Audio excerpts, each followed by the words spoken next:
mon cher Paul? Ça va super bien Mathieu, le confinement, Oh là là. ça me fait des cheveux soyeux, c'est génial. Alors hier, enfin l'autre jour c'était moi qui Oui. avait les cheveux qui avaient poussé Tu as pendant le bien entendu. confinement. Vous avez, enfin bref, vous avez dit il fallait se raser la tête, donc je l'ai fait. Oui. Et mon cher Paul, on le voit que c'est une perruque. Qu'est-ce qui t'est arrivé en vrai, mon cher Paul? Bon alors il va falloir que je vous parle. Avant que tu nous le dises, créons un peu de suspense, les amis. Ramenez les gars, les filles, les parents, tout le monde devant la télé, devant l'ordinateur, devant la tablette, devant l'iPhone. Bref, que ce soit YouTube ou Facebook, tous devant l'écran. Aujourd'hui, mon cher Paul, avant que tu nous expliques qu'est-ce que tu caches derrière cette perruque, eh bien, nous accueillons une famille aujourd'hui avec nous qui va prendre place pour l'émission. C'est la famille qui est là. Salut Vincent, Sarah, Clémence, Théo, comment ça va? Salut. Alors, vous avez un t-shirt absolument très très beau. Clémence, Théo, est-ce que vous pouvez bien élargir le t-shirt, qu'on voit bien le message? Oh là là, ça fait du bien de retrouver des enfants un petit peu, Rejoins là. ma bande, ça fait plaisir de vous voir les amis. Alors, du coup, vous avez remarqué que Paul avait mis une perruque, n'est-ce pas? On valide, on valide. Oui. C'est très moche. Hein? Tu le vois bien. Non, c'est très moche. N'encouragez pas mon cher Vincent. Alors, Paul, explique-nous qu'est-ce qui t'est arrivé avec la perruque. Alors, il faut savoir que moi j'ai pas d'enfant à la maison et l'ennui c'est quelque chose qui est très compliqué à gérer. Et en fait, au bout d'un moment, j'ai regardé un miroir et j'ai vu mes cheveux et j'ai vu une tondeuse. Et je me suis dit que pourquoi pas tout couper. et finalement, j'aurais peut-être pas dû. Parce que du coup, c'est très court et c'est très bizarre. Mais voilà, on est en confinement. C'est aussi le Timothée Challenge pour ceux qui ont suivi ça sur les réseaux sociaux. Et c'est très drôle. Ça va bien, Paul. Ça me va bien? Ouais, ça te va super bien. Oh, merci. Dites dans les commentaires que ça me va bien parce que ça me fera chaud au cœur. Et du coup, moi j'ai une petite question pour toi, Sarah. Est-ce que Vincent serait cap de se raser la tête? On en a parlé hier, ça devrait pas tarder. Oh, attention, du lourd. Ça va être bon. Et est-ce que Théo sera cap? Je me laissais couper la dernière fois. Ah. Ah bah oui, il se l'est coupé la dernière fois, ça va. Après, les amis, si vous voulez la vraie version, si vous voulez la vérité, parce que moi je tiens à la vérité, en fait, je suis tellement un modèle pour Paul que même au niveau de la coiffure, il a voulu me ressembler. La chose que tu n'auras pas, c'est cette petite bosse qui fait de ma tête une tête d'œuf. Mais moi j'en ai Toi, une elle est autre ici. parfaitement ronde. Non, alors elle est pas parfaitement ronde. Tu demanderas à tous ceux qui ont déjà touché mon crâne, tous mes coiffeurs, ils te diront qu'il y a des, On va pas chercher tout ça. il y a des bosses et des creux. C'est des ravins. D'ailleurs, ça fait des vallées et des montagnes, comme un célèbre livre écrit par mon mentor Mathieu Perrault que vous pouvez retrouver sur le site mathieuperrault.com, et je lui fais de la promo parce que sinon il l'en fait jamais. Ok, on était ravis de cette page publicité. Revenons à notre émission parce que là, les amis, ils sont en train de partir là. Donc, aujourd'hui, j'aimerais vous apprendre quelque chose de follement sympathique. Ah bon? Oui, alors aujourd'hui, on va commencer pendant plusieurs émissions. On va parler des émotions. Oh! Parce que dans cette période du confinement, il y a pas mal. C'est pas que les émotions sont nouvelles, mais elles s'expriment de manière un petit peu différente. Et puis il y a des émotions qui s'exprimaient plutôt à l'école, et pour nous parents, on va pas se mentir, ça nous arrangeait. Et là maintenant, elles s'expriment à la maison, et c'est un peu plus compliqué. Alors comment gérer ces émotions? On va vous donner des clés par rapport à ça. On va parler des émotions, et aujourd'hui on va parler d'une émotion en particulier. Mais avant cela, j'aimerais qu'on puisse s'amuser ensemble. Alors vous n'allez pas pouvoir le faire tout de suite, mais je sais pas si vous le voyez bien. Entre mes mains, j'ai, tu le vois Paul? Ouais, c'est un œuf. Oui, c'est un œuf, mais pas n'importe quel œuf. C'est un œuf rebondissant. Regarde-moi ça. Il rebondit. Regarde ça. Mais c'est énorme. On dirait une balle rebondissante. Et j'imagine que derrière votre écran, et j'imagine Théo, Clémence, que vous voulez savoir comment on fait un œuf rebondissant. Oui, moi je veux. Alors, je sais ce que certains se disent. Je vois que certains adultes se disent « Ouais, t'as juste fait cuire ton œuf, c'est un œuf dur, et en fait, tu le fais rebondir. » Eh ben non. Okay. C'est un œuf, mais qui est rebondissant. Alors, pour le faire, ça demande vraiment très peu de moyens, très peu d'ingrédients, et beaucoup de patience. Parce qu'en vrai, ça prend 24 heures. Est-ce que vous êtes prêts, Théo et Clémence, à attendre 24 heures? Théo, il a pas l'air prêt. Oui. Ça va, c'est juste un dodo pour les Ça plus va, petits d'entre nous. Et puis pour les plus grands, vous me ferez le calcul du nombre de secondes que représente 24 heures dans une journée. Donc, alors, en vrai c'est simple, vous le mettez dans un récipient comme ceci, Un bocal. un pot de confiture Un verre, que vous avez rempli, mangez plutôt. Un verre ça marche aussi, mais ça va être plus simple avec le bocal. Ok. Alors si c'est un verre, il suffira ensuite de couvrir avec du scotch. Là, j'aurai juste à fermer le couvercle. Vous mettez votre œuf tel qu'il est, avec la coquille. Un œuf qu'on vient d'acheter au supermarché, on le met comme ça. L'œuf que tu qui Cru comme ça avec la coquille. Qui sort Oui, de la poule. qui sort de la boîte. Paul. Ah, de la boîte, oui, pas de la poule. Enfin, bref. Mais C'est- bon, si vous avez un poulailler que la poule vient de pondre, vous il sera prenez tout l'œuf. chaud. Et donc, du coup, qu'est-ce Donc qu'on vous fait prenez après un œuf, vous le mettez dans votre verre et vous le couvrez de vinaigre. Donc, faut remplir le bocal de vinaigre jusqu'à ce que ça couvre l'œuf. Ouais, alors vinaigre blanc, vinaigre de cidre, vinaigre peu Balsamique. importe. Ben moi là par exemple, Je sais pas, je l'ai balsamique, je sais fait pas. avec du vinaigre pas balsamique, mais du vinaigre de cidre. Mais vous pouvez le faire avec du vinaigre blanc, ça marche. Balsamique, j'ai jamais essayé. Et si vous voulez rendre le truc un peu plus fun, est-ce que Théo et Clémence voulaient que ce soit encore plus fun que ça? Oui. Est-ce que vous voulez qu'il soit fluo? Oui. Alors, il suffit de prendre un stabilo. Vous savez, alors, Ah, le stabilo, les c'est la marque. surligneurs. Un surligneur. Alors, la couleur que vous voulez, hein, rose, Ok. vert, bleu, jaune, violet, Orange, orange, turquoise. peu importe. Et là, vous enlevez en fait L'intérieur. l'intérieur, le bâton qui surligne, Ok. et vous le mettez en même temps dans le vinaigre. Ok? D'accord, donc en si on a fait, du colorant alimentaire, ça passe aussi. Pardon? Si on a du colorant alimentaire, ça passe aussi. non bah, ce sera pas fluorescent, mais ça donnera une couleur, ouais. Oui, ça lui donnera. Alors, en fait, quand je dis fluo, c'est que l'œuf va pas être fluo comme ça. C'est que quand vous allez le mettre dans le noir, dans une pièce sombre, et vous allez le mettre à la lumière, ça va être fluorescent. Donc c'est pour ça qu'il faut plutôt le surligneur. Donc la tige du surligneur, l'encre on va dire du surligneur, vous la mettez avec le vinaigre, vous refermez.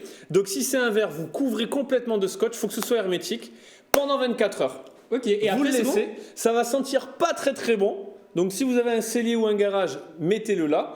Et à la fin, vous aurez juste à le sortir. Et en fait, là, j'ai pas enlevé la coquille, j'ai juste fait ça et la coquille est partie. Et vous avez votre œuf rebondissant. Ok. Waouh. Et pour que vous puissiez voir que c'est vraiment un œuf, je vais tenter de le faire tomber de plus haut pour qu'il éclate bien dans ce pichet et que vous puissiez voir que c'était pas un œuf dur, les amis. Ok. Est-ce que vous êtes prêts à ça? Moi, je suis ready. Alors Paul, t'es prêt parce que suis loin. t'es loin de ce qui va se passer. C'est là qu'on prend un risque parce qu'il faut pas que je me plante. Ouais, t'es sûr de toi, hein. Vise bien. Presque. Attention, 1, 2, 3. Ah, Et donc, regardez. ah, Vous voyez bien le jaune et le blanc, les amis? Oh là Ouais. là. Vous voyez la coquille? Oui. Et voilà, c'était bien un œuf, c'était pas un œuf dur, c'était un œuf rebondissant. Alors mon cher Paul, les gars, est-ce que ça vous a plu? Oui. Yes, eh bien je veux voir vos œufs rebondissants. Éclatez-vous avec tout ça, ça va être follement sympathique. Si vous arrivez à le faire avec une jolie couleur et tout ça, envoyez-nous les vidéos à l'adresse habituelle parents@églisemomentum.com. C'est pas un défi, mais ça nous fera juste plaisir Ouais. que vous puissiez nous envoyer ces petites vidéos.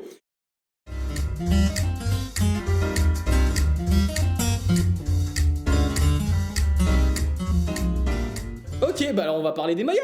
Parce qu'en plus, je crois que Clémence, tu as un exposé sur les Mayas, parce que tu travailles sur les Mayas en ce moment à l'école. Et c'est d'ailleurs toi qui m'as dit, il faut que tu fasses un truc sur les Mayas, parce que c'est hyper intéressant.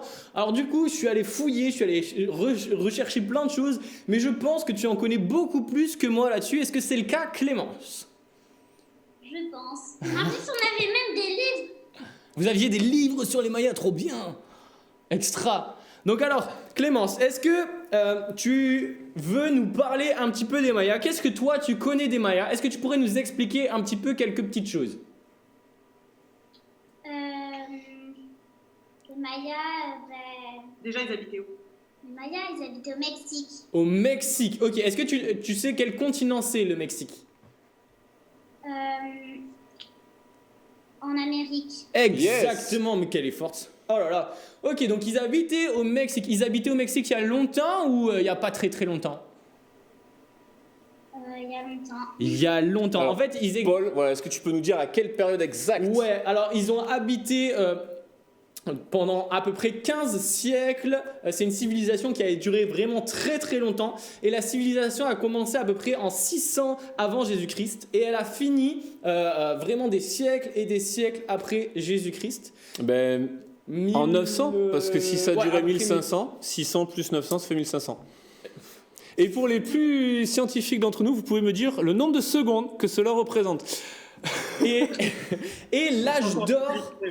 Est-ce que Clémence. Sans oublier les années bissextiles. Merci. Est-ce que Clémence, tu sais ce que ça veut dire l'âge d'or d'une civilisation? Est-ce que tu sais ce que ça veut dire ou tu sais pas trop? Non, je sais pas. L'âge d'or d'une civilisation, c'est le moment où la civilisation elle était au top de sa forme, où c'était le mieux, où le commerce fonctionnait bien, où c'était vraiment génial. Et l'âge d'or de la civilisation des Mayas, c'est entre 250 et 900 après Jésus-Christ. Voilà, petite info comme ça, pas piquer des hannetons. Ma chère Clémence, qu'est-ce que tu connais d'autre sur les Mayas?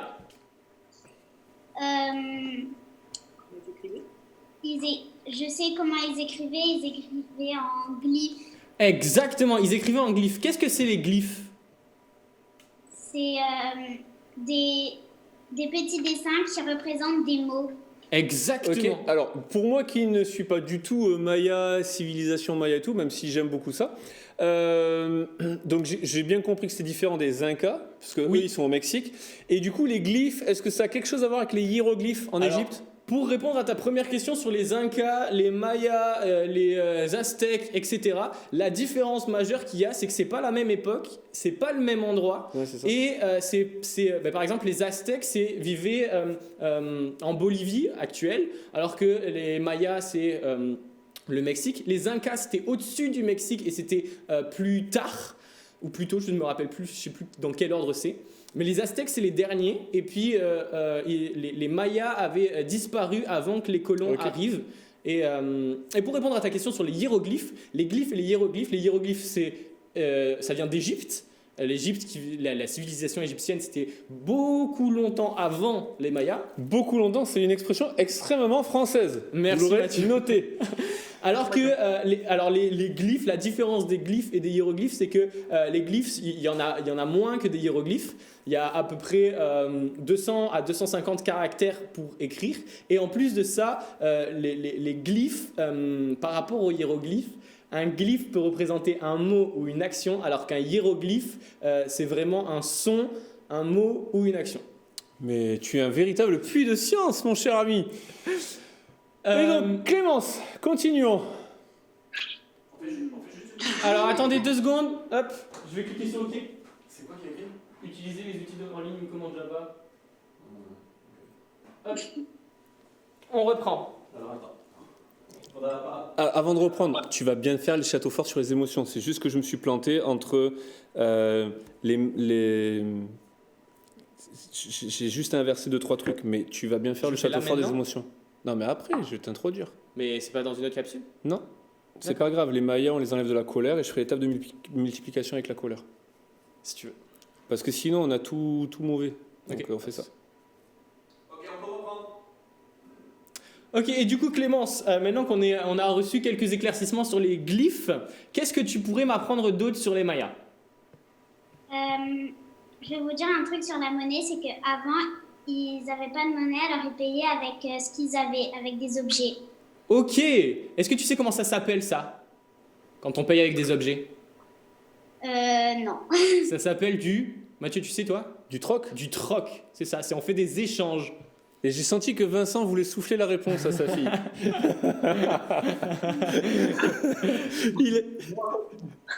Il a essayé discrètement, t'as vu, furtivement.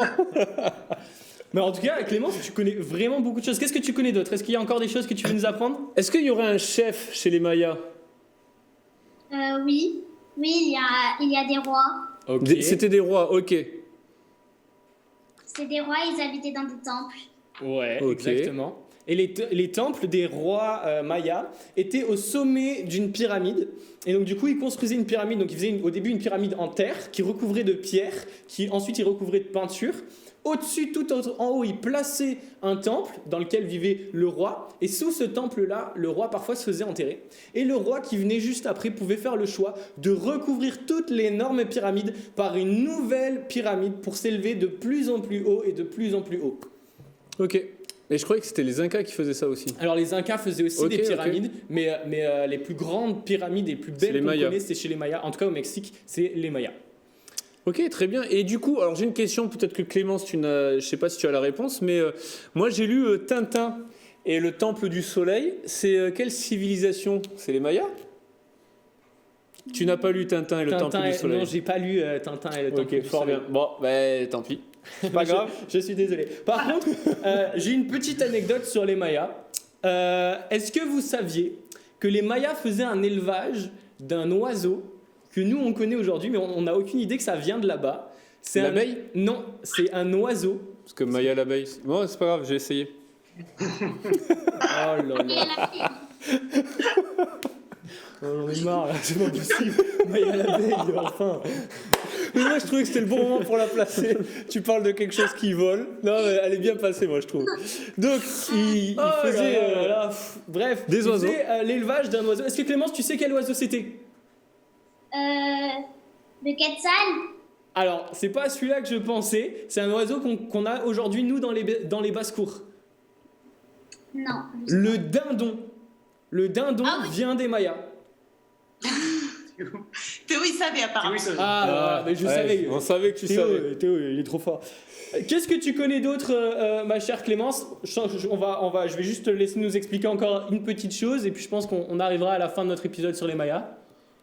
Que les Mayas, ils jouaient à un jeu qui s'appelle la pelote. Exactement. C'est vrai? La pelote, genre la pelote basque? Une pelote mayonnaise. Mais pourquoi pas la pelote ketchup? Non mais l'émission est en train de dériver. Alors ça ressemblait à quoi la pelote, Clémence?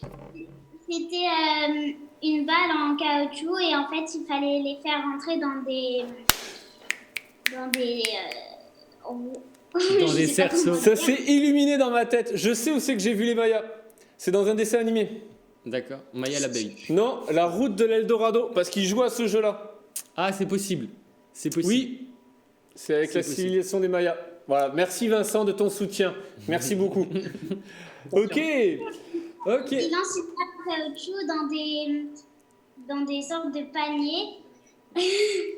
Et en fait, il faut toucher la balle qu'avec les coudes, les hanches, les fesses et les genoux. C'est ça. Exactement. Waouh! Franchement, Clémence, bravo, t'as vraiment bien bossé sur ton exposé. Alors, juste avant que tu poursuives, moi, un petit défi que j'ai envie de vous lancer, après Vincent, le fait de te raser la tête, ça serait que vous puissiez...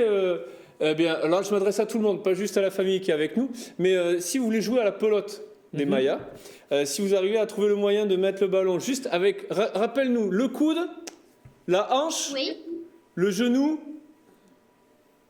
Les fesses. Et les fesses. Et les fesses. Eh bien, avec ces parties de votre corps, eh bien, envoyez-nous la vidéo. C'est le petit défi que je vous lance. Si vous y arrivez, eh bien, ça me fera plaisir de voir cette vidéo.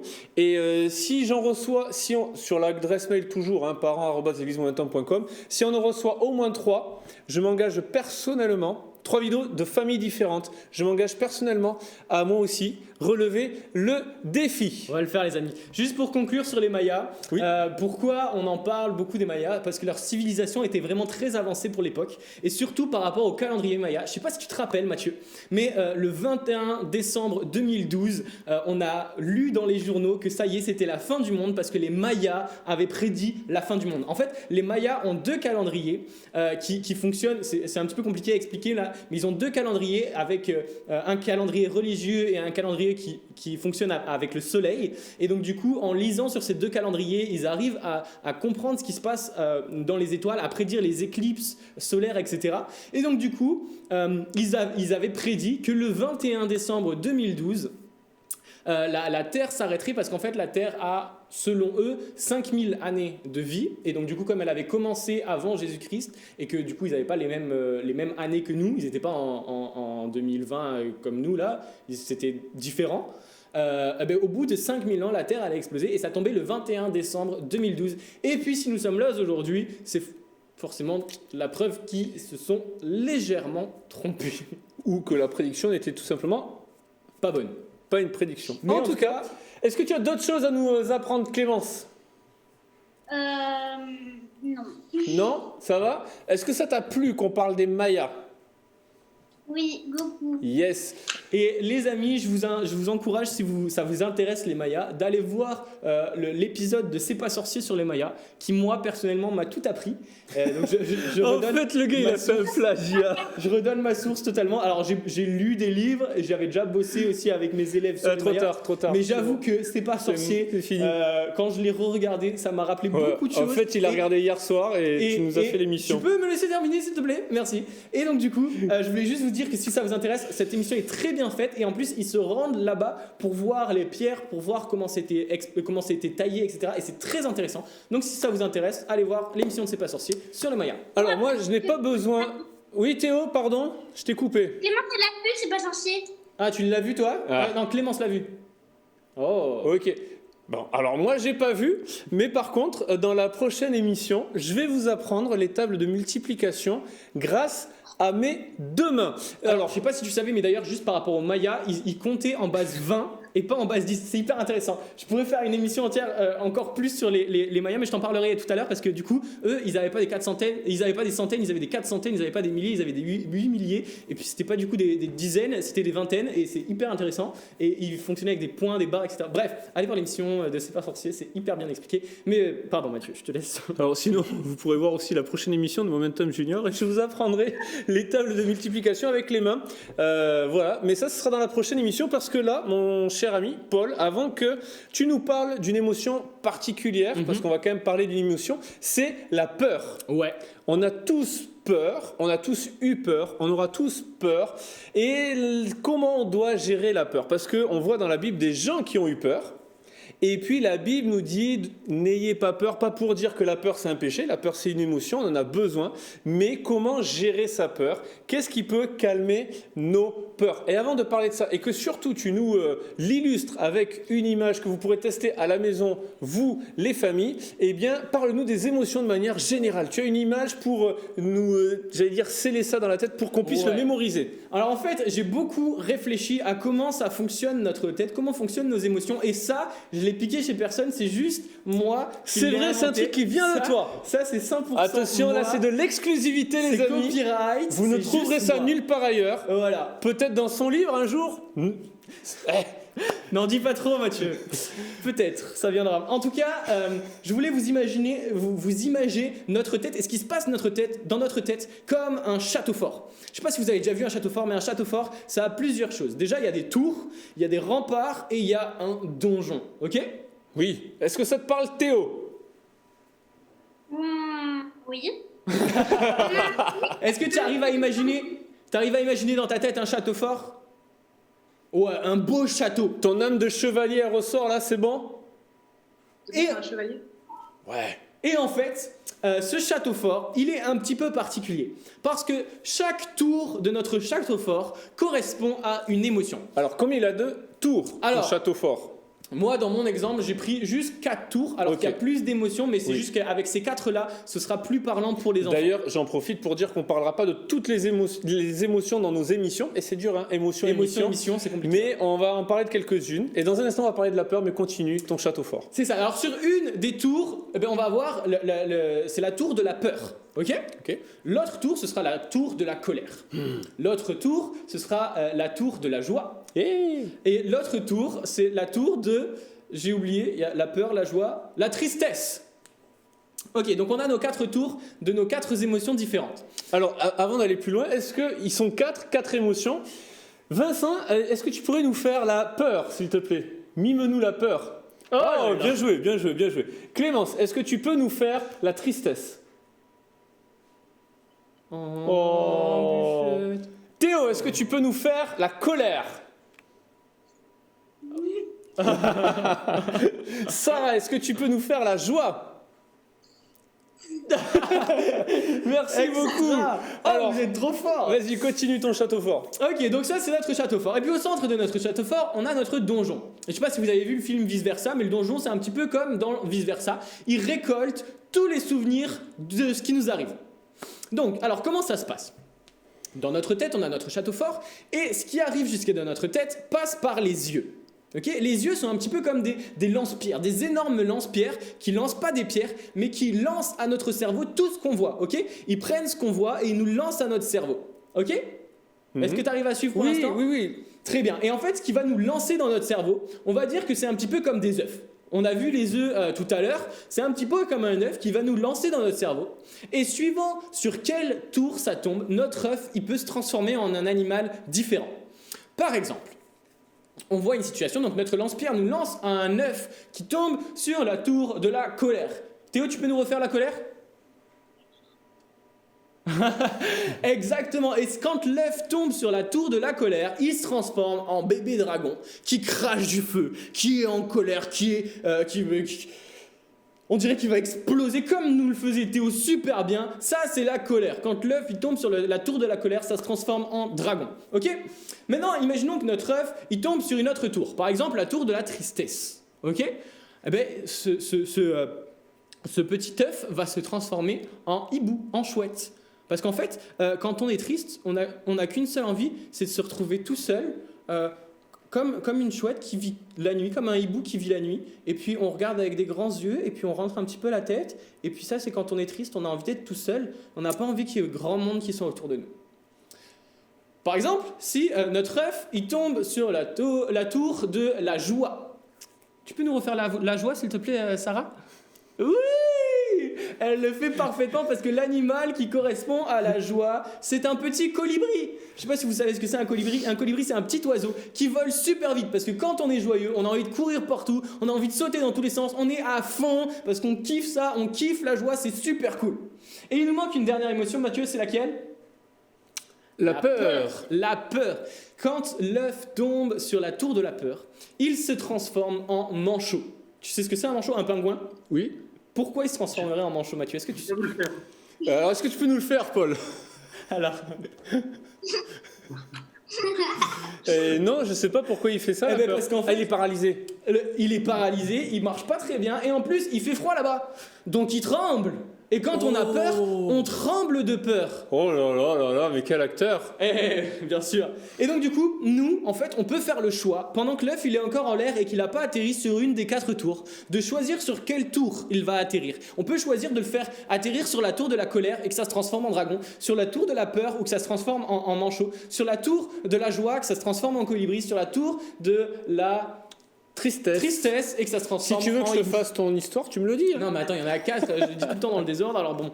Et donc du coup, c'est à nous de faire le choix de comment, de l'œuf, sur quel tour il va atterrir, puisque ensuite, une fois qu'il a atterri, il va partir dans le donjon, et là, il va rester dans ce donjon jusqu'à la fin de notre vie, ce souvenir, il va être teinté d'une émotion, il va ressembler à quelque chose, il va ressembler à un animal. Voilà, c'est comme ça que moi j'image. Ça se dit? Oui, c'est comme ça que j'image ce qui se passe dans notre tête. Et c'est comme ça que je vois les émotions, un petit peu comme des tours d'un château qui recevraient en continu des œufs et on pourrait choisir sur quel tour ça atterrit. Fort intéressant. Qu'est-ce que vous en avez pensé, les amis? Super Super bien. Oh, merci. C'est beau, hein? Alors, du coup, aujourd'hui, on va quand même parler d'une émotion en particulier. Je le disais, on va parler de la peur. Mais pour tous ceux qui nous regardent, eh bien, on va faire plusieurs émissions sur le thème des émotions. Et on va parler, pas de toutes les émotions, mais de quelques-unes. Mais on en a déjà parlé à l'église de Momentum, pour les enfants à Momentum Junior. Et du coup, on a fait... Avec, si je ne me trompe pas, Paul, 6 émotions. Oui. On a fait un e-book que vous allez pouvoir, qui va être mis en ligne sur la page Facebook de l'église, que vous pourrez télécharger, que vous pourrez récupérer. Et du coup, derrière, au-delà d'un récit biblique, d'une leçon d'objet, de la manière de l'apporter, mais vous pourrez l'apporter avec les enfants, avec vos enfants. Alors, soit vous le téléchargez, puis vous faites chaque semaine une émotion, pourquoi pas. Vu qu'il y en a 6, vous pouvez aussi dire, on les fait chaque soir, on en fait une, et en une semaine, vous aurez fait un parcours, entre guillemets, sur les émotions. Mais Paul, tu vas nous parler de la peur et je vois qu'il y a un verre d'eau devant toi et c'était Ouais. pas pour au cas où tu es soif. J'ai très soif en plus. Tu vas nous faire quelque chose de très très particulier, mon cher Paul. Oui, alors, je vais vous parler de la peur. Et la peur, en fait, c'est une émotion. Alors, c'est normal d'avoir peur. Comme toutes les émotions, c'est normal de les ressentir. Mais c'est une émotion que parfois les enfants peuvent ressentir et ça peut comme les paralyser. Et en fait, la peur, c'est un petit peu comme l'eau qui est à l'intérieur de ce verre. Et puis, si je laisse sortir ma peur, je pourrais verser mon verre d'eau et en mettre partout. Et en fait, c'est ça, quand on a peur, on maîtrise pas forcément ce qui nous arrive. On est comme paralysé. Est-ce que et tu on voudrais peut- juste en verser un tout petit peu, au Ah moins ouais. pour que les gens qui sont derrière l'écran puissent voir que c'est vraiment de l'eau, que ça coule vraiment. Parce que moi, je sais ce qui va arriver après et j'en connais. Il y en a, ils vont dire ouais, c'est pas vraiment de l'eau et tout ça. Je vais juste mettre ma main au-dessus du micro pour pas qu'il y ait d'éclaboussure. Voilà, vous avez vu, c'est de l'eau, vraiment. Ouais, et du coup, j'en ai partout. Est-ce que tu veux en boire un petit peu, Ouais. juste pour qu'on voit que c'est pas trafiqué, que c'est vraiment de l'eau? Ah, c'est dégoûtant ce qu'il vient de faire. Bref, en tout cas, c'est de l'eau. Voilà. Maintenant, n'en doutez plus, c'est comme l'œuf. Je veux que vous en soyez sûrs. Et donc, du coup, l'émotion de la peur, c'est une émotion qui peut nous paralyser, qui peut nous donner envie de fuir et qui peut nous donner envie d'attaquer les autres. C'est ça la peur, ce que ça provoque sur nous, c'est ces trois réactions. Soit on est paralysé par la peur, soit on va fuir, soit on va attaquer l'autre. Et en fait, c'est un petit peu comme cette eau qui va se répandre un petit peu partout de manière totalement incontrôlable et on peut pas la retenir, on peut essayer de la verser sur notre main, ça coule dans tous les sens. La peur, c'est une émotion qui est un petit peu incontrôlable et qui peut parfois faire peur. On a peur de ressentir de la peur. Sauf qu'en fait, Dieu, il a une solution pour nous. Parce que Dieu, là, si je renverse mon verre, on est d'accord que l'eau coule. Mais avec Dieu, il se passe quelque chose de différent. C'est que Dieu, il peut mettre sa main sur nos peurs. Et c'est comme si je mettais ce capuchon sur nos peurs. Et en fait, ce qui se passe, c'est que quand Dieu, il met sa main sur nos peurs, la peur, elle ne va pas forcément disparaître tout de suite. Parce que ça reste une émotion, on a le droit d'éprouver de la peur, on a le droit d'éprouver de l'émotion. Mais on sait qu'avec Dieu, eh bien, la peur, elle va pas partir dans tous les sens et ça va même être un miracle. C'est que la peur, elle va pas partir dans tous les sens, on va pas faire du mal aux autres, on va pas avoir envie de fuir, on va pas avoir envie d'attaquer ou d'être paralysé par la peur. On va savoir que la main de Dieu nous garde et nous préserve. Ok les amis? wow, bravo Paul. Je suis stupéfait. Bravo, Paul. Alors là, bravo. Et vous avez vu bien que avant, j'ai bien fait volontairement, j'ai poussé Paul à nous montrer que c'était bien de l'eau. Et en fait, c'est exactement ce que tu dis dans la Bible. On voit des gens qui ont peur et la peur nous pousse à certaines réactions. Et on le voit par exemple avec un jour les disciples qui se retrouvent dans la barque avec Jésus. Et puis Jésus s'endort au fond de la barque. C'est une histoire que j'ai racontée il y a peu de temps en arrière. À Momentum Junior, et la tempête va arriver, et les disciples, alors que c'était des pêcheurs pour certains d'entre eux, donc ils ont l'habitude de traverser des tempêtes, là ils vont être terrorisés par la peur, et ils vont être comme paralysés, ne sachant plus quoi faire, et ils vont passer à l'attaque, ils vont venir attaquer Jésus. Je ne sais pas si on peut imaginer ça, mais quand ils vont réveiller Jésus, ils vont accuser Jésus de leur dire « tu nous laisses périr alors qu'il y a la tempête ». Et Jésus va calmer la tempête autour d'eux. Et comme tu l'as montré, il va poser sa main et il va calmer la peur. Et là, le fait que tu boives nous montre que c'était bien de l'eau, Ouais, encore une fois. hyper soif. En fait, c'est exactement ça. Et je ne sais pas si tu l'as vu, Paul, mais il y a quelques jours en arrière, on a fait une émission avec un pasteur, Daniel Descaries. Ah oui. Je lui ai posé plein de questions. Et pour vous, les parents, regardez cette émission. Il y a plein de clés pendant cette période un peu particulière, mais pas que pour le confinement. Il y a plein de clés qui donnent pour la vie des couples, la vie des familles. Plein de clés qui sont super intéressantes et qui servent pas que dans le contexte actuel, qui servent dans la vie de famille tout court. Et une des choses qu'il disait, c'est que la peur, ça sert à rien de la raisonner, mais le remède à la peur, c'est la présence. Et la peur, lorsqu'on a peur, faut pas s'en vouloir, faut pas se dire ah c'est grave, c'est pas bien. Non, au contraire, le remède à la peur, c'est de venir dans la présence de Dieu et de laisser Jésus poser sa main sur nos peurs et nous rassurer. Ouais, alors, juste Mathieu, par rapport à ça, souvent j'entends des parents ou des gens qui disent que il faut pas avoir peur, il faut qu'on soit courageux. Sauf que le véritable courage, c'est pas d'avoir c'est de peur. surmonter sa peur. Le véritable courage, ce n'est pas de ne pas avoir peur, mais c'est d'avoir peur et d'y aller quand même. Ouais, c'est de surmonter C'est ça. sa peur, carrément. Et la peur, c'est aussi ce qui nous aide à appréhender le danger. Et il y a plein de bonnes choses Mais en aussi à la peur. la peur, Donc, c'est c'est une de bien gérer sa peur. La peur, c'est une émotion que Dieu nous a donnée et c'est ce qu'on explique dans le e-book. Il nous l'a donnée parce que quand on se retrouve face à une situation de danger, notre cerveau, il se met à réfléchir avant nous. C'est comme un instinct naturel. La peur, c'est que c'est pour nous pousser à fuir ou à attaquer, ou en tout cas à réagir quand il y a quelque chose qui nous surprend, quelque chose qui nous fait peur. C'est normal et Dieu nous a créé avec cette émotion pour notre bien. Donc, faut pas la rejeter en bloc. Il faut pas dire non, faut pas avoir peur. Faut être un homme, surtout pour les garçons. Faut pas avoir peur. On a le droit d'avoir peur, mais comme tu le dis, le remède à la peur, c'est la présence, et on a le droit d'aller voir un adulte et lui dire, ben voilà, je me sens, j'ai peur, ou alors vous pouvez le faire avec mon image, je me sens comme un pingouin là qui tremble dans tous les sens parce que j'ai peur, et vous pouvez aller voir maman, vous pouvez aller voir papa, ou quelqu'un en qui vous avez confiance et qui va vous rassurer parce que lui n'a pas forcément peur. Puis on a tous des peurs de toute manière. Certains ont peur du noir, d'autres des araignées. Moi, j'ai la peur du vide et ça m'a pas empêché de faire du parapente, ni de construire le toit de ma maison. Donc voilà, on peut surmonter sa peur. Donc voilà, en tout cas, merci beaucoup, Paul. On va dans les prochaines émissions parler d'autres émotions. Ouais. On va parler de la colère, on va parler de la tristesse, on va aussi parler de la joie. Donc continuez de nous suivre. En tout cas, c'était un plaisir de vous avoir, la famille Lauré. Merci beaucoup, Clémence, pour tous tes éclairages sur les Mayas. T'es trop forte, Clémence. Merci. Et du coup, on attend de savoir, Vincent, si tu répondras au défi. Et si nous aurons le bonheur de te voir avec la tête de Paul. J'enverrai la photo. Pas de souci. Yes. En tout cas, j'espère que ça vous a plu. N'hésitez pas à aller sur le Facebook de l'église et puis à télécharger l'e-book. Ça vous aidera plein de clés. Moi, et je l'aurais peut-être pas que dit au vous revoir. aurez un petit peu d'avance pour les prochaines émissions, du coup, où on continuera de parler des émotions. Ouais. Merci beaucoup, Paul. Attends, je leur ai pas dit au revoir. Au Oui. revoir Sarah, au revoir Théo, au revoir Clémence, au revoir Vincent. Théo, tu fais très bien l'acteur. Je suis fier de vous, les amis. Ça m'a fait plaisir de vous voir. Au revoir la famille, au revoir les amis. Salut tout le monde et à la prochaine. Au revoir à tous, ciao. Bonjour les gars, bonjour les filles, comment ça va? Salut Paul, comment tu vas? Ça va très bien, Mathieu, je suis en forme, mais comme Mais plus d'entrain, aujourd'hui on parle d'une émotion particulière. Paul, comment tu vas? je vais bien, je suis dans la joie, j'ai envie de danser, de bouger dans tous les sens. Oula, pardon. Mais je suis ravi mon cher Paul. Alors on est ravis de vous retrouver les gars les filles. Si vous avez raté les quelques premières secondes, c'est dommage, vous avez raté un moment unique, à moins que Paul, tu nous fasses la joie de nous refaire ce petit déhanché. Ben, si on arrive à la barre de 10 000 likes sur YouTube, je le referai.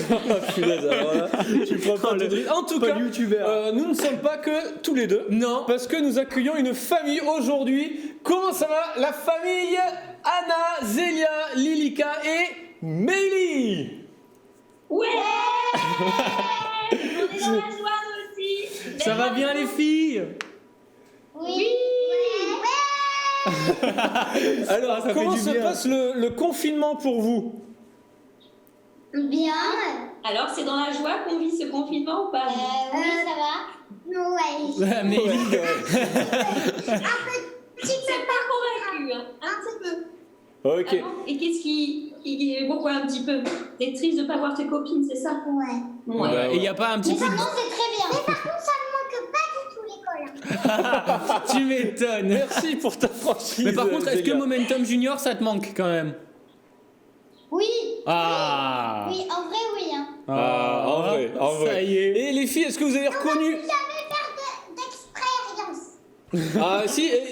D'ailleurs, on C'est les va expériences qui manquent. on va en faire une que tu pourras tester à la maison d'ici peu de temps. Ah ouais. Mais est-ce que vous arrivez à bien reconnaître Paul? C'est bon, vous n'êtes pas trop perturbé va. par le manque de cheveux? Ah oui. Que tu- Et On alors. confond un peu les deux, mais ça va. Ah, ok. Et tout à fait entre nous, les filles.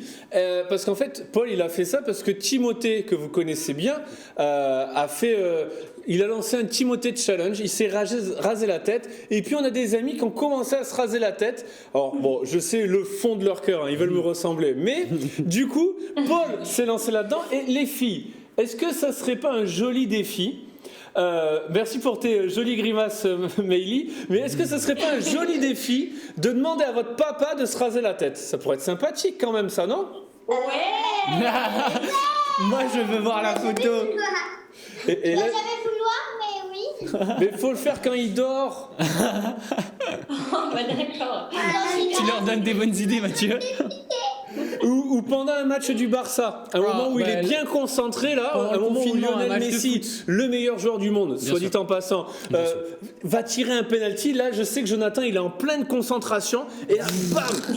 Et une fois que c'est commencé, après, on est obligé de finir. Bah ouais. Moi, en fait, c'est ce qui m'est Il arrivé. faudrait que le foot reprenne pour ça. Oui, C'est pas vrai. faux. C'est pas faux. Moi, c'est ce qui m'est arrivé. Je me suis regardé dans la glace, j'ai commencé à faire sur le côté et je me suis rendu compte que c'était pas beau. Je me suis dit, bah, je vais pas rester comme ça, donc je vais tout faire. Et pour être tout à fait honnête, pour que vous connaissiez toute l'histoire, Paul, lorsqu'il a pensé avoir fini, n'avait pas totalement fini. Il y a eu des petits ratés sur ces zones-là qu'on ne voit pas très bien. Je suis un expert en la matière, qu'on ne voit pas très bien quand on se rase tout seul.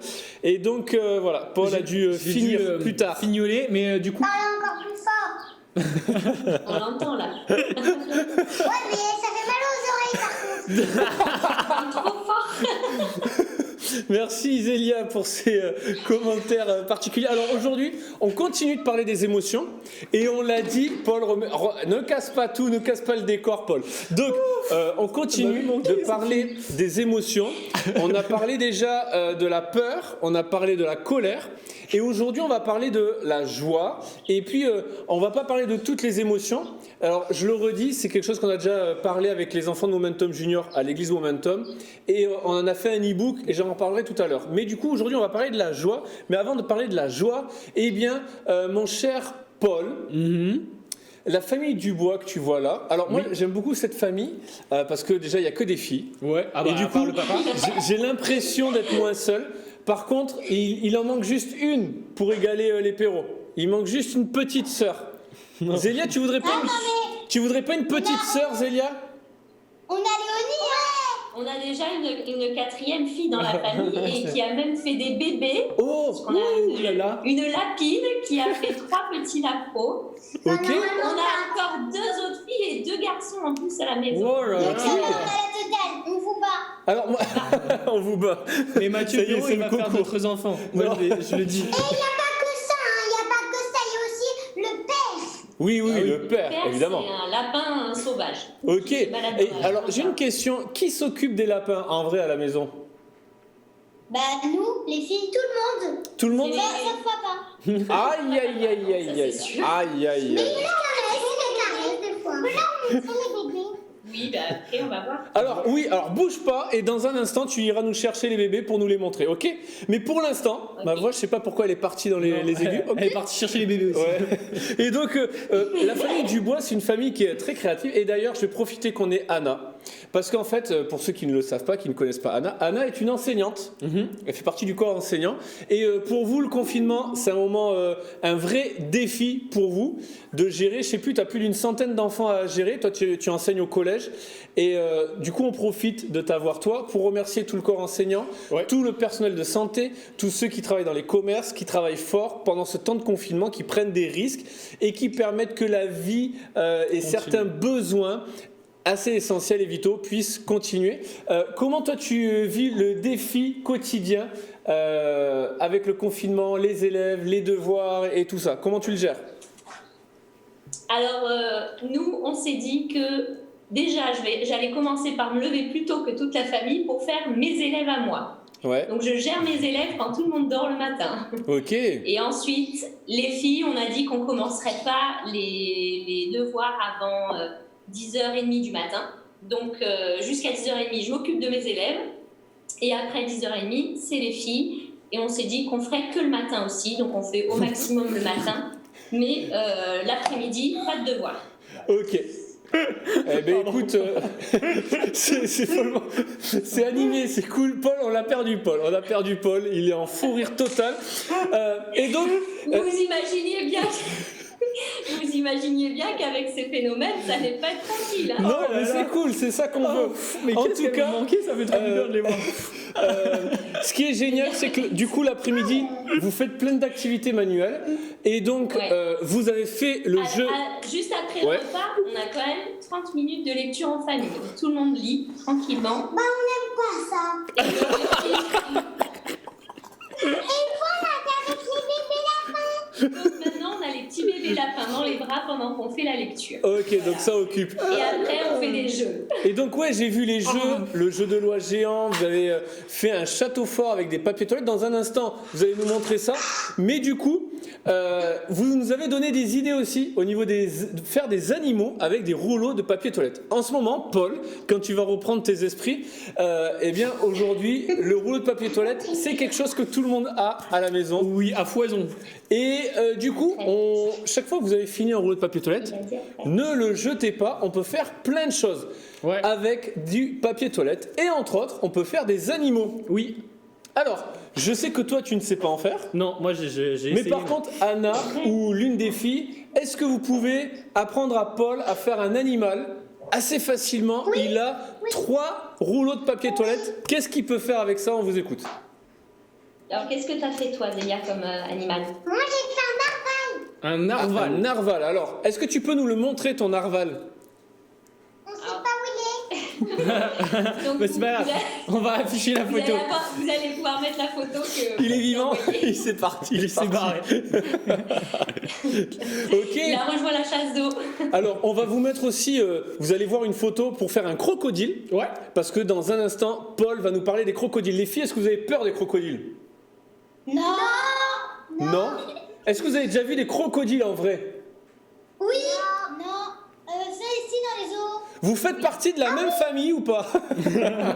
Elles ont pas vécu la même vie. Moi, j'en ai vu un. Ok. Est-ce que vous avez déjà porté un crocodile? On est sortis au zoo avec l'école, donc c'est pour ça. Ok, ça On marche. est ensemble. Ça marche. Alors Paul va nous apprendre des choses sur les crocodiles. Oui. Mais avant ça, est-ce que vous pouvez nous montrer qu'avec des rouleaux de papier toilette, on peut faire des choses follement sympathiques? Montrez-nous votre œuvre, je vais y arriver, votre œuvre d'art, s'il vous plaît, les filles. Ah, vas-y. Tu montes? Oh, alors, wow. Oh, un beau château. C'est Alors, fais-nous hallucinant. visiter, vas-y, fais-nous rentrer, fais-nous visiter. Non, pose-le. Alors, vas-y, explique où est l'entrée. Là, il y a l'entrée. Ouais. Ok. Avec le C'est pont-levis. là que je referme. Ici, on peut mettre des personnes. Dans les tours. Oui, dans les tours. Et j'ai mis des portes à chaque clou. Là, quand il y a des attaques, ici, eh ben, les gens, ils se mettent dedans pour se protéger. Ok. Mhm. Et voilà. Ok. Et voilà. Et t'as fait des drapeaux, tout ça, c'est Tu super. vas beau. décorer tout ça. Ouais, avec Punaise. du tissu. Ah, c'est du tissu. Oh là là là là. Ah ouais, t'es Et parti j'allais loin là. enfin les filles. Et un pistolet à colle. Et un pistolet à colle.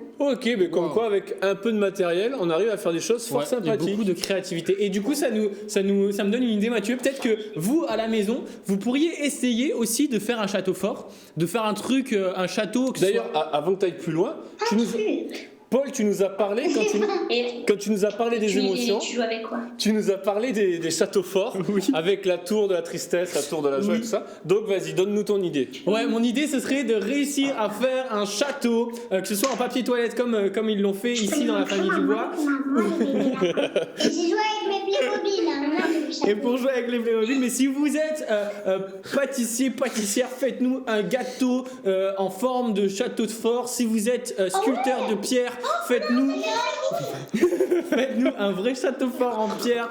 Peu importe le matériel que vous utilisez, faites-le nous et envoyez-le nous à l'adresse mail parent avec un s @eglisemomentum.com et on sera heureux de voir et de voir ça. Et puis s'il y en a qui en trouvent vraiment beau, on pourra les intégrer dans une émission. Peut-être que vous verrez passer votre photo de votre château fort à un moment dans une émission. Fort bien. En tout cas, merci beaucoup, Paul. Les filles, est-ce que vous êtes prêtes? Paul va nous parler. Paul va nous parler des crocodiles. Alors, Pardon. Alors, alors le temps qu'il reprenne ses esprits, je vais vous parler. C'est bon, t'es prêt? Ok. Ah ouais, c'est bon, je suis bon. Alors, est-ce que vous connaissez la différence entre un crocodile, un alligator et un caïman? C'est quasiment pareil. C'est caïman pareil, il a dit. Non, c'est pas possible. Mais c'est quoi cette émission? Non, alors c'est... Mais elle marche, ma blague fonctionne, c'est bon. Alors pour beaucoup de personnes, c'est la même chose, mais en fait, il y a des grandes différences. Déjà, la plus grande différence, c'est que ça vit pas au même endroit. Et la taille aussi. La taille est différente, la mâchoire est différente, la taille de la tête est différente, la taille du museau est différente. En fait, c'est vraiment trois espèces totalement différentes. Alors, avant que tu parles des crocodiles, est-ce que c'est la même famille que les lézards? Oui, c'est la même famille que les lézards, c'est des reptiles. D'accord. Donc les serpents aussi? Serpents, Iguanes. lézards, tortues, iguanes, crocodiles, tout ça, ce sont des reptiles. Et Ok. comment on identifie un reptile, Mathieu? Est-ce que tu sais comment on chercher C'est pas grave. Tu sais comment on identifie un reptile, Mathieu? Non. Ok, il y a plusieurs caractéristiques à un reptile. Déjà, un reptile fait des œufs. Un reptile pond des œufs. Alors, c'est pas tous ceux qui pondent des œufs qui sont des reptiles, parce que sinon les poules seraient des reptiles, mais ce n'est pas le cas. Mais les reptiles pondent des œufs. Les reptiles ont des écailles. Et les écailles du crocodile sont faites avec une certaine une certaine matière. Est-ce que tu sais ce que c'est comme matière? L'écaille? Ouais, l'écaille, elle est faite en quoi? Non, je sais pas. C'est exactement la même matière que nos cheveux. Alors nous, on n'en a plus beaucoup, mais c'est la même matière. Tu sais comment ça s'appelle? Non. Alors attends, faut que je regarde, je me rappelle plus. Ah bah apparemment toi non plus. Est-ce que tous les reptiles changent de peau? Parce que les serpents changent de peau, mais est-ce que tous les reptiles changent de peau? Kératine. Alors, ouais, enfin, ils changent pas exactement de peau, mais il est vrai que pour certains reptiles, ils peuvent perdre leurs écailles et les reconstruire après. Comme nous, nos cheveux, on peut les tondre et puis ça repousse après. Eux, les Pas écailles. toujours. Pas toujours, Paul. Méfie-toi. Pour certains qui vieillissent. Oh, le trop rire mal. méchant. J'arrive pas. Oh, le sarcasme dans ton rire. Il y avait une dernière espèce aussi qu'on confond, d'espèce. qu'on confond souvent avec les crocodiles, c'est les gaviales, qui sont aussi différents, mais je voulais juste le placer parce que c'est un mot qui me fait rire. Alors on va s'intéresser un petit peu au crocodile, et je vais vous parler un petit peu du crocodile. Il faut savoir que le crocodile... Pardon. Le crocodile a une énorme mâchoire avec beaucoup de dents, et qu'il a énormément de force dans la mâchoire pour fermer la mâchoire. Par contre, pour ouvrir la mâchoire, il n'a pas du tout de force. Et c'est pour ça que quand on veut capturer un crocodile, on lui attache la mâchoire avec un petit fil. Et en fait, il n'arrivera pas à réouvrir sa mâchoire parce qu'il n'a pas assez de force. Par contre, pour fermer la mâchoire, il pourrait casser de la pierre avec sa mâchoire tellement il a de force pour la fermer. Mais pour l'ouvrir, il n'a pas beaucoup de force. Ah ouais. Ça déjà c'est très intéressant. Ensuite, Oui. le crocodile, il régule, c'est un animal qui a le sang froid. C'est-à-dire qu'en fait, nous on a le sang chaud, donc notre sang quand on le prend et qu'on mesure la température du sang, Ne faites pas ça chez vous, les enfants. notre sang il est chaud. Et c'est pas, qui va faire ça chez lui? Mais enfin Mathieu. On sait jamais. Et du coup, le crocodile c'est un animal qui a le sang froid. Et donc, C'était du quoi coup, ce rire? mais je suis fatigué là, j'en peux plus. Les crapauds, Mathieu, ne sont pas des reptiles, ce sont des... Curcubitacées. Non, Ça, c'est des légumes. ça, ce sont des amphibiens. Enfin bref. Oh, j'en peux plus. Bref, nos crocodiles, ils ont le sang froid. Donc ça veut dire que pour se chauffer, pour réchauffer leur corps, il va falloir qu'ils fassent certaines choses. Pour se chauffer, ils vont devoir se mettre au bord de la rivière et laisser le soleil faire grimper leur température. Sauf qu'à un moment, leur température va être trop chaude. Et donc du coup, pour refroidir leur température, qu'est-ce qu'ils vont faire, mon cher Mathieu? Ils vont aller dans l'eau. plonger dans l'eau. Et ils vont plonger dans l'eau et leur corps est parfaitement bien adapté à l'eau puisqu'ils ont des pattes qui ont les doigts palmés. Donc ils vont pouvoir Et du coup, avancer ils grâce vivent à ça. dans deux milieux naturels différents. Ils vivent ils ont une capacité de retenir leur respiration phénoménale et avec leur queue, ça leur sert de gouvernail et ils peuvent atteindre des pointes de vitesse extraordinaires. Mais c'est quand même des animaux qui peuvent vivre dans l'eau et qui sont très rapides dans l'eau. Par contre, sur Terre, on pourrait penser qu'ils sont moins rapides, mais en fait, ils sont très vifs. Donc Oui. ils vont avancer doucement, mais quand ils vont attaquer d'un coup, Oui. ils vont attaquer d'une manière très vive. Ce que je voulais rajouter sur les crocodiles, parce que moi ça me passionne, j'en ai Alors, déjà juste touché en pour, vrai. quand tu parles de sang-froid, les reptiles, comme les lézards aussi, ont Oui. le sang-froid, et du coup, ils restent au soleil pour se réchauffer. C'est ça, Et c'est de là que vient l'expression lézarder au soleil. exactement. Et c'est pour ça que Ah oui. on observera plus de lézards. Vous en avez déjà observé, vous, les filles, des lézards? Oui, il y en a plein chez nous. Ah oui, on voilà. en a 3 sur notre terrasse. Et généralement, quand ils sont sur la terrasse, ils restent au soleil, non?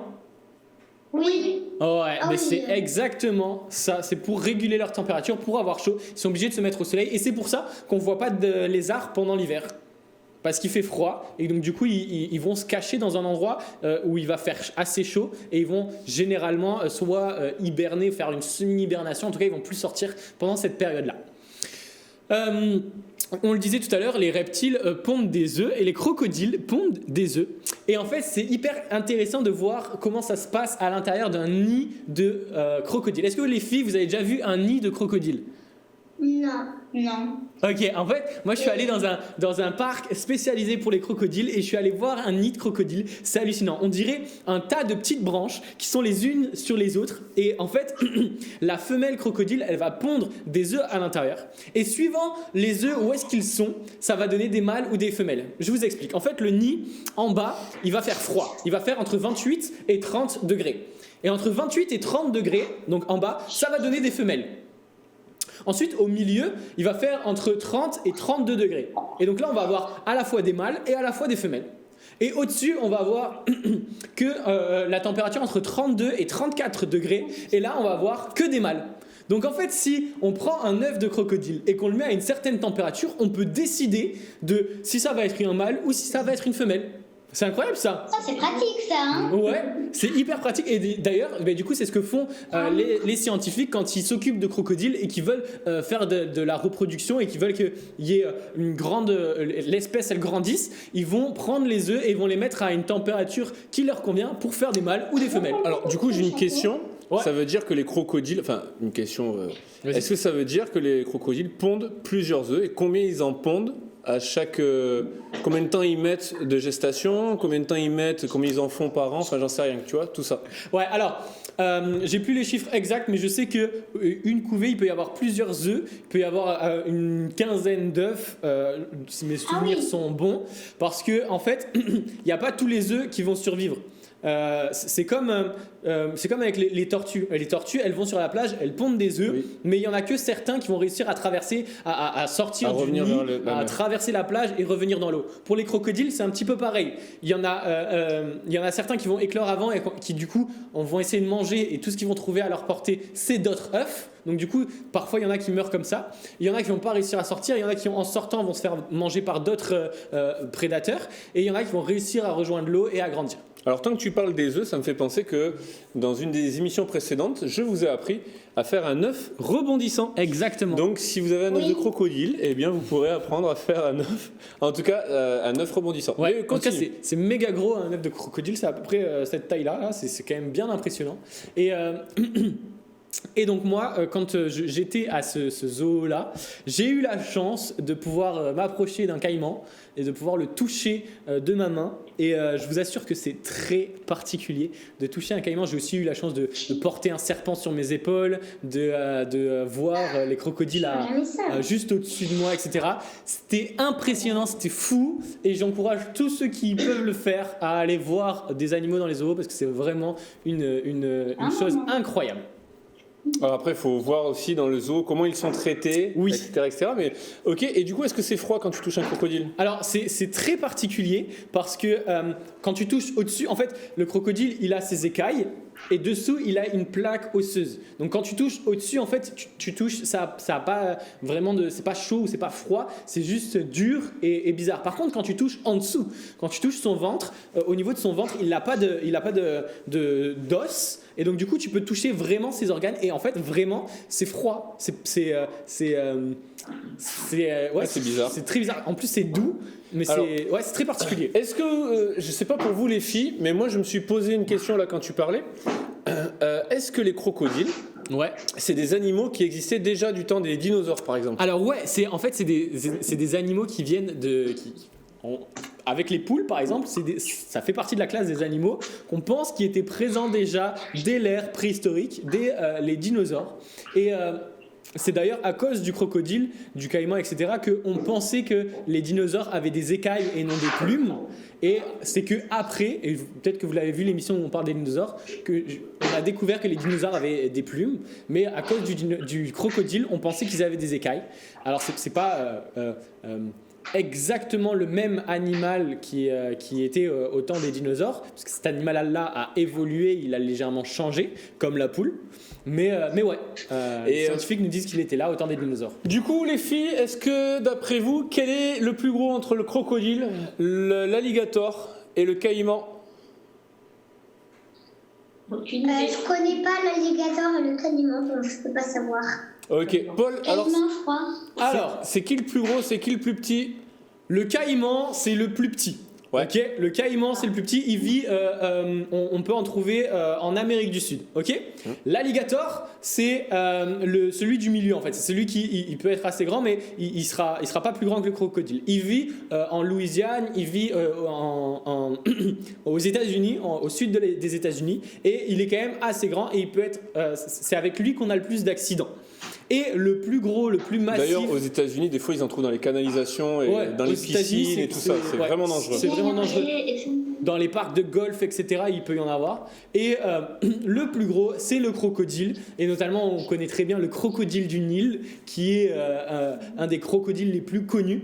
Et en fait, ce qu'il a de vraiment gros, c'est qu'il est très massif. Et il a une grosse tête avec la célèbre dent qu'on voit sur le côté qui dépasse de la mâchoire. Quand on voit une dent qui dépasse comme ça de la mâchoire, c'est un crocodile.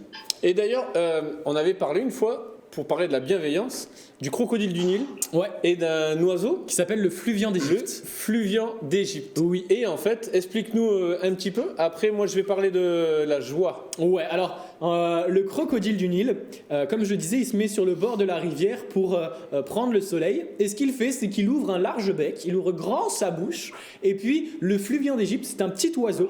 Il vient en volant tranquillement, là, il se pose à côté du crocodile et il commence à picorer à l'intérieur des dents du crocodile. Alors, vous pouvez vous dire, attention, jeune oiseau, si le crocodile ferme sa bouche, tu es mal. Mais non, parce que le crocodile va garder la gueule grande ouverte pour que le fluvian d'Égypte, le petit oiseau, puisse lui curer les dents. Et en échange, le crocodile protège cet oiseau des prédateurs qui voudraient l'attaquer. Et donc, du coup, le fluvian d'Égypte se trouve bien tranquille entre les dents du crocodile pour l'aider. Et du coup, c'est un peu le principe de la bienveillance, de veiller au bien les uns des autres. Ils s'aident les uns les autres, c'est ça. Du coup, les filles, vous nous avez parlé de votre famille de lapins. Est-ce que vous pouvez nous montrer vos petits lapins, s'il vous plaît? Je sais qu'ils sont arrivés, Zélia est partie les chercher. Oh là là là là. Alors, comment il s'appelle, lui? Oh là là. Oli. Oli, ok. Oh là là, qui sont mignons. Oh là là là là. Lui, c'est Pixie. Pixie, Eli, Oli, c'est ça? Et Astrapi. Et Astrapi. Alors là, on voit des mains. Qui sont mignons. Oh là là. Mais maman, c'est mon lapin. Oui. Et du coup, ça mange quoi, vos lapins? Alors pour l'instant, ça mange le lait de leur maman. Le lait de leur maman. Oh. Ok. Combien de temps ils vont être... Tu parlais tout à l'heure du nid du crocodile. Et nous, ça a été très marrant aussi. Est-ce que vous voulez raconter, les filles, comment est-ce qu'on a découvert les petits bébés? Ils étaient dans quel nid? Ils étaient dans un gros plateau, comme elle m'a. Attends. Ils étaient dans un nid. Non, Zélia a commencé à expliquer. Vas-y, Zélia. En fait, il y avait Léonie, elle avait arraché ses poils, elle les avait emmitouflés dans un truc de poils. C'était énorme. Voilà. Donc les lapins enlèvent leurs poils pour faire un nid, une boule de poils, et les bébés, quand ils naissent, ils sont dans la boule de poils. Oh, ok. Waouh, je savais pas ça. Eh bien, écoutez, le professeur aura appris quelque chose sur les lapins. Génial. Ok, mais c'est top. Ok. Mais en tout cas, c'est tout mignon. Ils ont l'air tellement doux. Ouais, ils sont tout mignons. Et ils ont 3 semaines. Oh. Ah là là, elle fait que s'échapper. Et ils vont être gros comment quand ils seront adultes? Gros, très gros. Hein. Bah, gros Comme comme leur maman, Ah. qui, oui, c'est assez gros. Alors par rapport à ça, justement, moi j'ai appris quelque chose. j'ai appris quelque chose, c'est que les lapins grandissent en fonction de l'endroit où ils sont. Si tu les mets dans une petite cage, ils grandiront pas, alors que si tu les laisses en liberté, ils commenceront à grandir. Ma sœur avait un lapin qui était censé être un lapin nain, qui au bout de quelques semaines, voire un mois, faisait cette taille, parce qu'en fait, on l'a pris, ils l'ont pris chez mes parents, et on l'a laissé dans le jardin, et en fait, si tu lui donnes de l'espace, il va grossir et il va grandir. Ok, et c'est là que nous voyons que entre les œufs de crocodile et les lapins, que nous sommes le produit de nos influences. Oh. Voilà, alors les filles, on va finir en parlant des émotions, et donc je le rappelle, en fait, vous avez, en allant sur la page Facebook de l'église Momentum, vous avez l'e-book sur les émotions qui est disponible, que vous pouvez télécharger gratuitement, parce qu'en fait les émotions c'est une thématique qu'on a abordée à Momentum Junior, à l'église Momentum avec les enfants, et donc vous pourrez le développer en famille, et dans les émissions on ne va pas aborder toutes les émotions, mais là on va parler de la joie, et en fait la joie c'est quelque chose de contagieux. Oui. Vous pourrez faire l'expérience, mais quand tu regardes... en fait, je vous vois sourire et ça me fait rire. La joie, c'est contagieux. Quand tu es, par exemple, dans le bus, essayez dans les transports en commun, quand le confinement sera terminé et que vous pouvez retourner dans les transports en commun, quand tu regardes les gens, ils ont l'air plutôt tristes, et bien en fait, fais un sourire à quelqu'un et tu vas voir que naturellement, la personne va te répondre par un sourire. Sauf s'il y a vraiment un gros problème dans sa vie, mais en général, ça fonctionne. La joie, c'est quelque chose de contagieux, mais la joie, c'est aussi une attitude qu'on choisit de développer. En tout cas, c'est une émotion avec laquelle Dieu veut nous créer, et Dieu lui-même se réjouit. Ouais. La Bible dit que quand il y a quelqu'un qui donne son cœur à Jésus, eh bien, il y a plus de joie dans le ciel pour un seul qui donne son cœur à Jésus que pour tout un paquet qui n'a pas besoin de Jésus, qui a déjà donné son cœur. En fait, il y a de la joie dans le ciel. On voit, quand dans la Bible, on parle du ciel, de ce qui se passe dans le ciel, il y a toujours beaucoup de joie, beaucoup d'effervescence. Et puis, Jésus aimait se réjouir, Dieu aime se réjouir. Et la joie, c'est quelque chose de contagieux. Et c'est une émotion qui est tout de suite teintée de quelque chose de plus coloré, qui te faisait danser tout à l'heure, mon cher Paul. En fait, c'est une émotion qu'on caractérise de positive, parce qu'en fait, c'est une émotion, quand on la ressent, tout de suite, on se sent mieux. Ouais. Et donc la joie, ça s'explique parce que le livre des Proverbes nous dit que un cœur joyeux, c'est un bon remède pour les os, pour notre santé. En fait, c'est prouvé scientifiquement, je ne vais pas amener toutes les preuves et tout, mais c'est prouvé que quelqu'un qui reste dans la solitude, dans la tristesse, et quelqu'un qui naturellement va s'égayer, va être joyeux, eh bien il va y avoir une différence et ça va avoir des répercussions sur la santé. Et en fait, je vais vous l'illustrer avec ça, et vous pourrez le faire à la maison si vous avez une boisson gazeuse que vous reconnaissez de loin, et puis des petits bonbons, mais bien sûr ne faites pas ça dans votre chambre, sur la moquette ou sur votre lit. Si vous pouvez le faire sur un balcon ou dehors, faites-le dehors. Sinon, attendez la fin du confinement, ou tout comme moi, vous mettez un vase pour voir ce qui va se passer. En fait, ça c'est notre... en fait, la Bible dit aussi que la joie du Seigneur, c'est notre force. En fait, quand on arrive à se réjouir au sein même des difficultés, c'est quelque chose qui va nous porter, qui va nous aider à être plus forts. Et Paul en parle, puisqu'il va dire, alors pas Paul, décidément, pas toi, mais l'apôtre Paul, quand il va dire soyez toujours joyeux, vous allez me dire ouais, mais on va parler de la tristesse et des fois on est triste. Bah oui, mais la joie, il y a un temps pour tout, il y a un temps pour être triste, puis il y a un temps pour être joyeux. Et la joie, c'est aussi, et c'est comme ça que je veux le présenter, c'est aussi une attitude, quelque chose qu'on choisit d'adopter, une attitude qu'on choisit d'adopter. Ouais. Et je parle pas juste on n'a pas le droit d'être triste et il faut être joyeux. Je parle de la joie, de ce cœur joyeux qui va être un bon remède, quelque chose qui va être contagieux et se propager autour de nous. Et en fait, c'est un petit peu comme si notre vie c'était ce qu'il y a dans cette bouteille, et qu'en fait quand je veux le répandre autour de nous, une des choses qui nous aide à le répandre autour de nous, qui va faire que on va le propager autour de nous, c'est justement d'avoir la joie. Et en fait, voilà ce qui se passe quand on décide d'avoir un cœur joyeux. Vous êtes prêts les amis? Attention, ça va être rapide. Alors, est-ce que c'est pas fabuleux ça? Oh là là. Parce qu'un cœur joyeux, c'est un bon remède. Et c'est ce qui fait que ce qu'il y a à l'intérieur de nous, eh ben, c'est plus facile à communiquer dans la joie. Si par exemple, je vais te voir Paul et je te dis, ouais, Paul, tu voudrais pas faire une émission pour les enfants avec moi, je te donne pas vraiment envie de le faire. Par contre, quand je suis joyeux, quand j'y mets de la joie, eh bien que je te dis, Paul, on va faire un truc pour les enfants, on va faire des expériences scientifiques, on va parler des crocodiles, on va voir des lapins à la télé, Énorme. ça va être un truc. Voilà, tout de suite, il y a quelque chose de de la mieux. joie. Pourquoi ? Parce que la joie, pourtant, mon émission qui était bien à la base, elle était déjà à l'intérieur. Ouais. Mais parce que je décide d'y mettre de la joie, eh bien, c'est quelque chose qui fait que ça va aller jusqu'à toi pour te donner envie aussi Ouais. de le vivre. Et la joie, c'est une bonne émotion. Mais, alors, on pourrait dire plein de choses sur la joie. Vous trouverez des éléments, bien sûr, sur l'e-book que vous allez télécharger gratuitement. Yes. Mais c'est aussi juste de vous présenter que la joie, c'est quelque chose qui est contagieux. Et du coup, la famille Dubois, on voulait vous remercier parce que vous nous avez donné beaucoup de joie. Ah ouais, ça c'est On clair. s'est beaucoup amusé avec vous. C'était génial de vous voir. Ça fait trop Parce plaisir. que mine de rien, ça fait 1 mois et demi qu'on s'est pas vu là. Ah Ça ouais. commence Ça à fait- faire long. Et du coup, peut-être que Paul n'aura plus du tout de cheveux la prochaine fois que vous le verrez. En tout cas, on vous donne rendez-vous pour la prochaine émission où on continuera d'aborder tout un tas de bonnes choses. Merci beaucoup, Meili, Anna, Zélia, Lilika, Jonathan qui doit être quelque part aussi dans la maison. Merci beaucoup, on vous fait des gros Il est bisous. pas là, lui.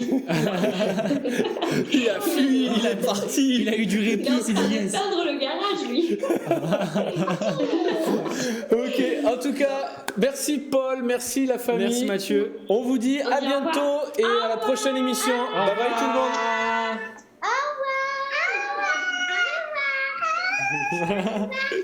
Ok, cool. Bon, parfait.